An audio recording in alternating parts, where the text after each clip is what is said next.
Commutation relation, क्रम विनिमय संबंध। तो कोई दो ऑपरेटर हैं, अगर मान लीजिए ए और बी, तो उनका जो कम्यूटेटर ब्रैकेट होता है उसे डिनोट करते हैं इस तरीके से, स्क्वायर ब्रैकेट के अंदर ए ऑपरेटर कोमा बी ऑपरेटर, और इसका एक्सपेंशन होता है ये ए बी माइनस बी ए। अगर ये ब्रैकेट ज़ीरो आता है तब हम कहते हैं ए बी को कम्यूटिंग ऑपरेटर या फिर अभिगमन संकारक, और जब ये ज़ीरो नहीं आता है तो हम कहते हैं ए बी ऑपरेटर को नॉन कम्यूटिंग ऑपरेटर, अभिगमन संकारक। तो देखते हैं इस पे क्वेश्चंस कैसे आते हैं। तो यहाँ पर देखिए X P X, Y P Y और जेड पी जेड, इन तीनों का कम्यूटेटर ब्रैकेट का आंसर आता है आयोटा एच क्रॉस। इसमें से अपन केवल एक सॉल्व करेंगे, बाकी दो आप खुद करने के लिए कोशिश कीजिएगा। तो एक्स पी एक्स निकालेंगे तो हमें जब पता है कि एक्स पी एक्स को ओपन करेंगे तो इसका एक्सपांशन क्या होगा, x P X minus P x x. तो सबसे पहले यहाँ पे देखो एक्स पी एक्स साई, ठीक है, तो ये एक्स पी एक्स लिखा है यहाँ पे, और यहाँ पे ये term minus iota H cross del by del X, जो कि पी एक्स ऑपरेटर है और साथ में फिर साई है। एक्स अंदर चला जाएगा तो हमें ये मिल जाएगा, फिर पी एक्स और एक्स फिर साई करेंगे तो यहाँ पे एक्स और साई मल्टीप्लाई हो जाएंगे और पी एक्स उन पे ऑपरेट होगा। अब साई भी पोजीशन का फंक्शन है और एक्स भी है, तो यहाँ पर इन दोनों का ही डिफ्रेंशिएशन करना पड़ेगा। तो पहले एक्स का कर देंगे तब साई को कांस्टेंट रखेंगे, फिर साई का कर देंगे तब एक्स को कांस्टेंट रखेंगे, इसको अंदर मल्टीप्लाई करेंगे। उसके बाद यहाँ पर इस ब्रैकेट का आंसर होता है X P X minus P X I. तो ये जो ऊपर से हमें वैल्यू मिली है, ये वाली वैल्यू और ये वाली वैल्यू, ठीक है, ये दोनों वैल्यूज़ को माइनस करेंगे, यानी इस वैल्यू में से ये वाली वैल्यू माइनस करेंगे तो हमें मिल जाएगा iota H cross Y. Psi से साई कैंसिल आउट हो जाएगा और इस स्क्वायर ब्रैकेट की वैल्यू आ जाएगी आयोटा एच क्रॉस, जो कि हमें यहाँ पर दे रखा था, ठीक है। सिमिलरली वाई पी वाई और जेड पी जेड भी हो जाएंगे। इसके बाद है ये 6, यहाँ पर X P Y X P Z की वैल्यू 0 है, Y P X Y P Z Z P X Z P Y. तो यहाँ पर अपन केवल ये एक सॉल्व करेंगे, बाकी उसी तरह से सारे के हो जाएंगे।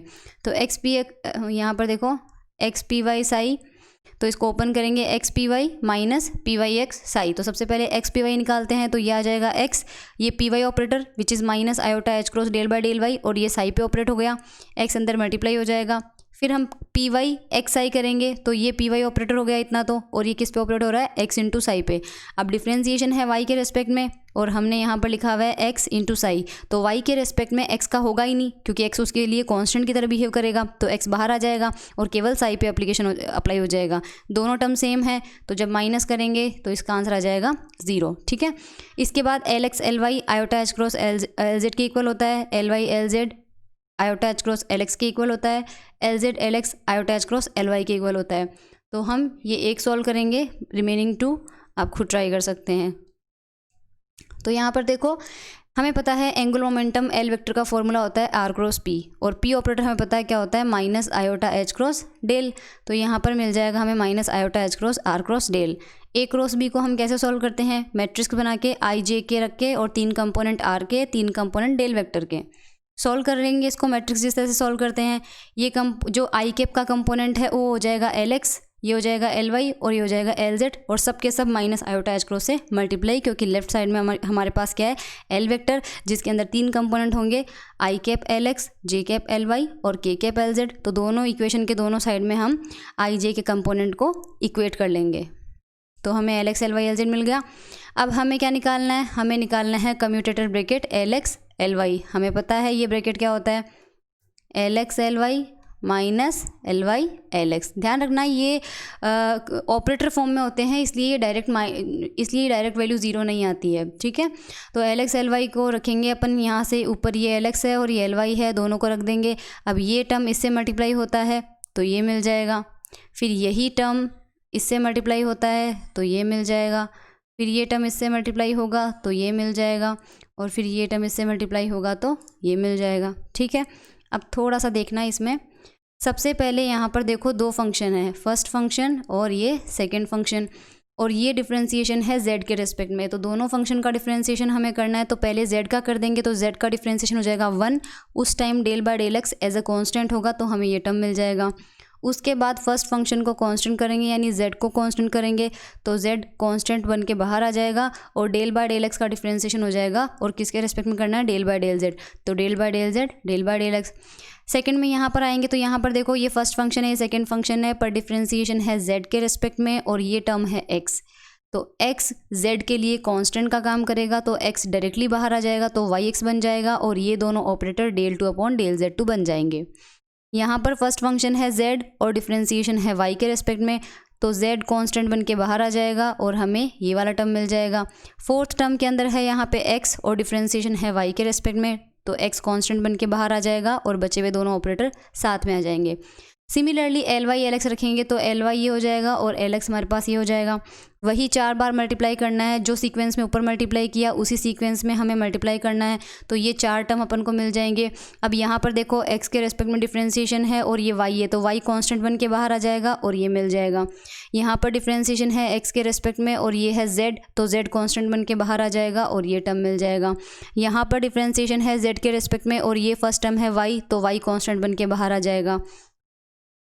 लास्ट के अंदर यहाँ पर z के रिस्पेक्ट में डिफरेंशिएशन है और फर्स्ट फंक्शन भी z है, तो z के रिस्पेक्ट में z का डिफरेंशिएशन तो होगा, तो जब पहले z का कर देंगे उस टाइम पे del by del y constant की तरह बिहेव करेगा तो ये टर्म मिल जाएगा।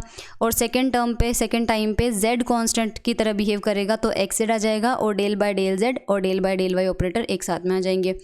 अब हमें कम्यूटेटर ब्रैकेट के लिए इस इक्वेशन में से ये वाली इक्वेशन माइनस करनी है, तो जो मैंने टर्म्स क्रॉस कर रखे हैं वो सेम है, तो रेड वाली लाइन से रेड वाली लाइन देखो सेम हुई है, क्योंकि यहाँ पर Y Z del by del X del by del Z है और यहाँ पर Z Y del by del X और डेल बाय डेल जेड।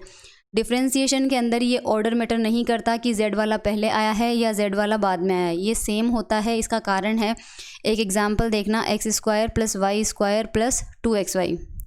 इसका डिफरेंशिएशन हम पहले y के रिस्पेक्ट में करेंगे, फिर x के रिस्पेक्ट में, और क्वांटिटी देखेंगे क्या मिलती है, फिर ऑर्डर चेंज करके देखते हैं सेम मिलता है या नहीं। तो पहले y के रिस्पेक्ट में करते हैं, तो y के रिस्पेक्ट में क्या आएगा, x² को तो 0 हो जाएगा, y के रिस्पेक्ट में 2y हो जाएगा, y के रिस्पेक्ट में ये 2x हो जाएगा। अब जो बचा हुआ टर्म उसका x के रिस्पेक्ट में कर देते हैं, तो x के रिस्पेक्ट में 2y का 0 हो जाएगा और 2x का 2 हो जाएगा। अब ऑर्डर चेंज करते हैं, पहले x के रिस्पेक्ट में करते हैं, तो पहले x के रिस्पेक्ट में करेंगे तो x² का तो हो जाएगा 2x, y² का हो जाएगा 0 और 2xy का हो जाएगा 2y। उसके बाद y के रिस्पेक्ट में करेंगे तो 2x का हो जाएगा 0 और 2y का हो जाएगा 2। आंसर आ रहा है सेम, यानी ऑर्डर मैटर नहीं करता। तो रेड वाली लाइन देखो सेम है, ग्रीन वाली लाइन से ग्रीन वाली लाइन, तो दोनों टर्म देख लेना सेम है। ब्लू लाइन वाली से ब्लू लाइन वाला पार्ट सेम है, ग्रे लाइन से ग्रे लाइन सेम है। तो रिमेनिंग टर्म एक तो ये बचा है और एक ये बचा है, तो रिमेनिंग टर्म को दोनों को साथ में लिख देंगे। तो ये साथ में लिख दिया, माइनस साइन अंदर लेके चले गए तो ये आ जाएगा हमारे पास। और ऊपर मैंने LX LY LZ की जहाँ वैल्यू लिखवा रखी है वहाँ आप चेक करना, LZ की वैल्यू ये थी iota H cross X del by del Y minus y del by del x। तो ये पूरी जो क्वांटिटी है इसकी वैल्यू निकालेंगे तो इसकी वैल्यू कितनी आएगी, LX upon iota H cross. तो इस पूरी वैल्यू की जगह हम क्या लिख सकते हैं, LZ upon iota H cross. ठीक है, तो यहाँ पर अपन ने वैल्यू पुट कर दी है। ये माइनस आयोटा H क्रॉस इसलिए आया है क्योंकि आई थिंक ऊपर देखते हैं बार उसमें माइनस था। हाँ ये देखो, ये LZ जो है इस जगह देखो माइनस आ रहा है, राइट, तो हमें फिर माइनस ही अपन को लेना है। तो ये वैल्यू अपन ने ले ली यहाँ पर। तो यहाँ से लेफ्ट हैंड साइड में है जो टर्म है वो इस कम्यूटेटर को रिप्रेजेंट करेगा। राइट साइड में देखो H क्रॉस से H क्रॉस की पावर चली जाएगी एक, माइनस आयोटा ऊपर चला जाएगा तो वो प्लस आयोटा बन जाएगा। तो ये हमारे पास LX LY की वैल्यू आ जाएगी iota H cross LZ। Similarly बाकी जो दो हैं उनको भी हम इसी तरह से कर सकते हैं।